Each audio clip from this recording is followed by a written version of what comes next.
Hi, my name is Simon Hepburn from Marketing Advice for Schools. Welcome to our second vodcast, Finding Who Matters to Your School. Thank you to all those people who watched our first one, finding great stories in your school, and for all the feedback that you've given us.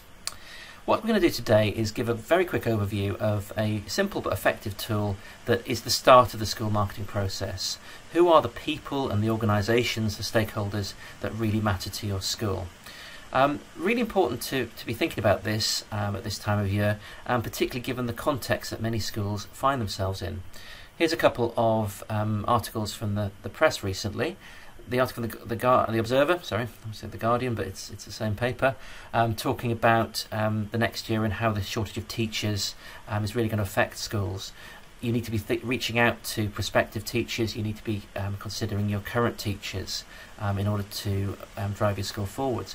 And the other issue that's going to affect schools 2015-16 is going to be financial. The TS talking about schools feeling a financial squeeze this year. Schools need to think about other sources of income as well as cutting back money. Can you raise money from, for example, former students, from parents, and from your local community? So this is the tool we're going to use, the importance interest grid. Okay, how does this help you?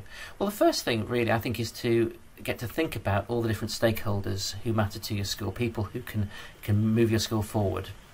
And you rank them on the importance line. The most important people for your future go on there at the top.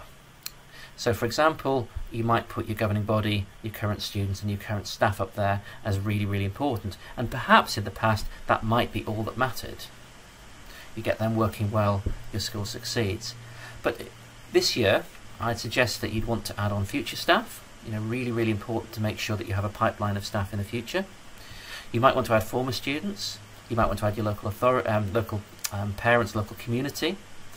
You might want to add local sports teams who can perhaps use your sports grounds. Are you making sure that you are making the most of the assets that you've got? You might put your local education authority on there. I've put that at the bottom, perhaps because I'm thinking of an academy. If you're a maintained school, that could be significantly higher. So every school is going to have its own stakeholders. You're going to think through them and come up with a list like this. The next stage is to look at how interested they are in you, how easy it is to talk to them, how easy it is to get your messages across to them.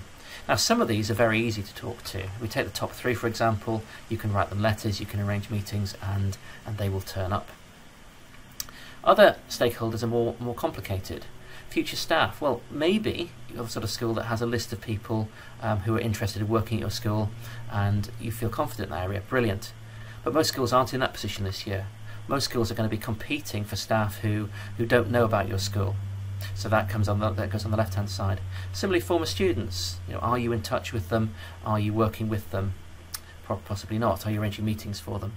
Local sports teams, again, might be an issue in your school that there are lots of local sports teams who could use your facilities, but that's not happening at the minute. Local education authority, fairly interested in you on that side. So now we've got a grid now that talks about, that puts people into 4 different segments. How do we use this?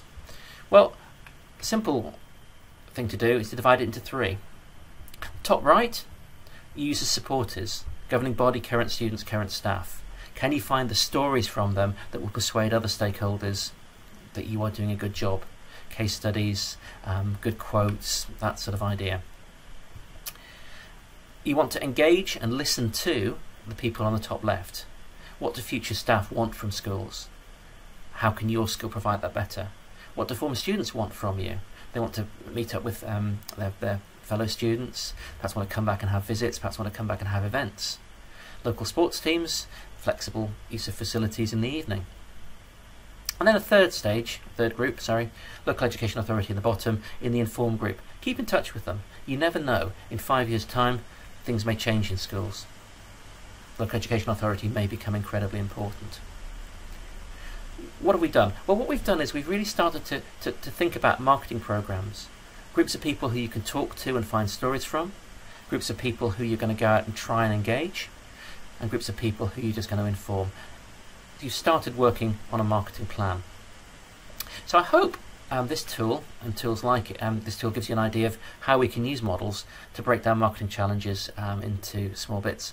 I'll be using this tool particularly on the ISBI Schools Marketing Conference on September the 17th in London. Special session on this where I can work with schools individually.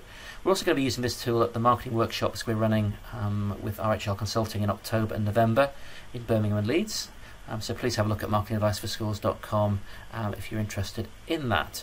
You can also sign up for our free monthly newsletter in the same place. Thank you very much, and see you on the next podcast.